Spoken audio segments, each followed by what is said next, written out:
You know, it's important to realize what type of environment shaped our particular genetic arsenal, or what type of genes that our body is really good at using. And of course our cousins too, like Neanderthals or Homo erectus or Homo heidelbergensis, and of course Homo sapiens, which is what we are. We all grew up in an environment that kind of favored the genes that are particularly good at hunting and gathering. Really, it wasn't until maybe 15,000 years ago where we really started to domesticate crops, and we settled in places and we just became farmers. You know, that we have hundreds of thousands of years of prior conditioning from our environment that just refortified that hunter-gatherer type mode of operating inside of our body. And you know, the obvious question is, okay, well that's great, Zach, fascinating information, but what in the world does it have to do with weight loss? Well, it has everything to do with weight loss, because it also has everything to do with the total quantity of insulin that our bodies were always used to dealing with. When we are totally reliant upon gathering and hunting and trapping our own food, that means we actually may not eat every day. I mean, we would be lucky to eat twice a day. This means that our insulin levels were always lower. Why do we care about that with weight loss? Well, we care about it for this reason, and it's highly practical. This has everything to do with weight loss. Anytime we eat food, our insulin levels increase. And when we have insulin pumping throughout our body, it's impossible to lose weight. It's the job of insulin to plump us up. So it has everything to do with weight loss and having a healthy weight, generally speaking, because that particular lifestyle facilitates the balance of two compounds in our body that control our weight.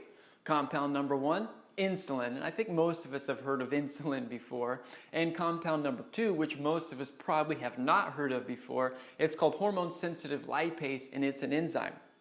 Now, the two are antagonistic towards one another, which basically means when insulin is high, it is impossible to burn fat. Insulin does not allow hormone-sensitive lipase to function. So, in short, if we can control our insulin levels, then we'll automatically start creating a good internal environment that will mobilize our fat via hormone-sensitive lipase. Hopefully that wasn't too complicated. And it's really quite simple, and all of us know kind of intuitively what to do. Number one, we have to exercise. All of us know that it's important. We got to move. We got to be mobile. We can't be sedentary and expect to lose weight. Number two, we got to stay away from foods that spike insulin. What are those foods? It's the classic food groups that everyone knows is unhealthy. Waffles, cakes, crackers, cookies, donuts, biscuits. Any of that stuff will spike insulin levels. And remember, to spike insulin means to get fat. That's just how it is. It's the job of insulin, literally, to enable us to receive the food that we eat. Those cookies, cakes, waffles, and crackers really spike insulin. So when we spike insulin, our body's just going to grow. Now, there's a really in style, it's in season right now, type of fasting. It's called intermittent fasting. If you want to lose weight, it is so crucial to limit how much insulin is in our body. And one of the best ways to reduce our overall insulin loads is literally just by not eating food. Anything that we put in our mouth as food and that has calories is gonna elicit an insulin response, because that's normal and that's healthy. That's our body's designed to do that. But when we kind of control the windows and the time frames of when we eat, so let's say out of 24 hours, we're only gonna allow ourselves to eat food for 4 hours out of 24 hours, and we fast for 20 other hours, meaning we don't eat any food or any calorie foods, for example, our body is slowly going to shift into getting used to having lower quantities of insulin floating around. And it's such a powerful tool to help mobilize that hormone-sensitive lipase. You'd be surprised at how long our body can go and be really, really healthy today, especially with having no food whatsoever. So, I mean, that's pretty much it. In summation, we got to control insulin levels, because in the presence of insulin, we will not burn any fat at all. We can go to the gym and do cardio for hours and we'll lose water weight for sure, but that stubborn fat, wherever it is in our body, it's just going to stay there because that hormone-sensitive lipase ain't being activated. So exercising is very, very important. Staying away from the crappy food that we all know is crappy food. Don't eat fast food. Eating higher fat foods, your leafy greens with moderate protein, combining that with exercise and intermittent fasting, it's like the perfect chemical cocktail, the perfect environment to activate our fat stores and so that we can burn them as fuel. There's a little caveat though. For some of us, if we have been exposed to spiking our insulin levels for long periods of time, we develop something called insulin resistance.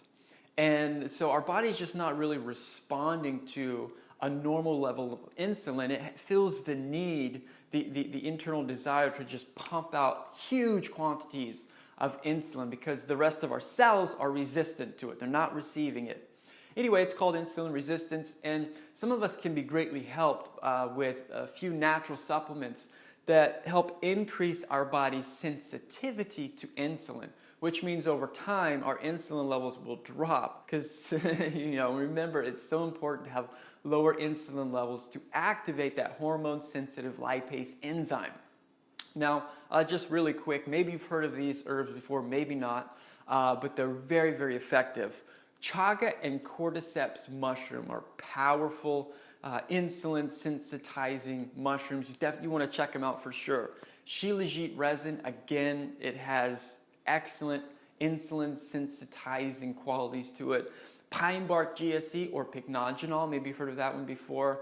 It's another one that is used all over the world to help our bodies be more sensitive to insulin. And then finally, black cumin seed oil is awesome. I mean, you don't have to take all of these things, but any one of these natural herbs that we can incorporate into our body can just kind of help give us a little extra oomph, a little extra supercharge to help set our body in a hormone-sensitive way faster. Anyway, that's pretty much it. It's really, really straightforward. Our ancestors lived a life that favored hormone-sensitive lipase because it was necessary. We needed to be able to access our fat. And if we just kind of follow the same lifestyle patterns, periodically fasting, don't eat any artificial man-made foods that come in a box, and eat the fattier types of meats that we were used to, that our genetics grew up eating, weight will not be an issue for almost all of us. Anyway, these are definite tips that can help anybody out. It doesn't matter if you've got a thyroid issue or not, you will lose weight. Anyway, we wish you all the success in the world, and cheers.